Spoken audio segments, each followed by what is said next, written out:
பின்பு தேவன் பூமியானது ஜாதி ஜாதியான ஜீவ ஜந்துக்களாகிய நாட்டு மிருகங்களையும் ஊரும் பிராணிகளையும் காட்டு மிருகங்களையும் ஜாதி ஜாதியாக பிறப்பிக்க கடவது என்றார். அது அப்படியே ஆயிற்று.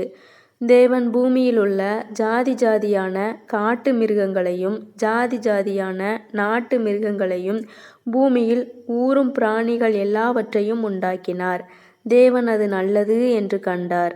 பின்பு தேவன், நமது சாயலாகவும் நமது ரூபத்தின்படியேயும் மனுஷனை உண்டாக்குவோமாக, அவர்கள் சமுத்திரத்தின் மச்சங்களையும் ஆகாயத்து பறவைகளையும் மிருக ஜீவன்களையும் பூமி அனைத்தையும் பூமியின் மேல் ஊரும் சகல பிராணிகளையும் ஆள கடவர்கள் என்றார்.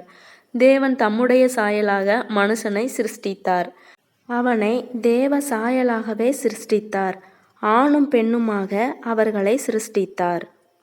பின்பு தேவன் அவர்களை நோக்கி, நீங்கள் பலுகி பெருகி பூமியை நிரப்பி அதை கீழ்ப்படுத்தி சமுத்திரத்தின் மச்சங்களையும் ஆகாயத்து பறவைகளையும் பூமியின் மேல் நடமாடுகிற சகல ஜீவ ஜந்துக்களையும் ஆண்டு கொள்ளுங்கள் என்று சொல்லி தேவன் அவர்களை ஆசீர்வதித்தார். பின்னும் தேவன், இதோ பூமியின் மேல் எங்கும் விதை தரும் சகலவித பூண்டுகளையும் விதை தரும் கனிமரங்களாகிய சகலவித விருட்சங்களையும் உங்களுக்கு கொடுத்தேன். அவைகள் உங்களுக்கு ஆகாரமாயிருக்க கடவது.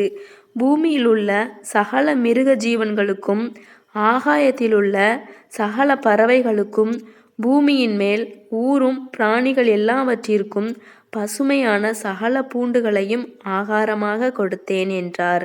அது அப்படியே ஆயிற்று. அப்பொழுது தேவன் தாம் உண்டாக்கின எல்லாவற்றையும் பார்த்தார். அது மிகவும் நன்றாயிருந்தது. சாயங்காலமும் விடியற்காலமுமாகி 6ஆம் நாள் ஆயிற்று.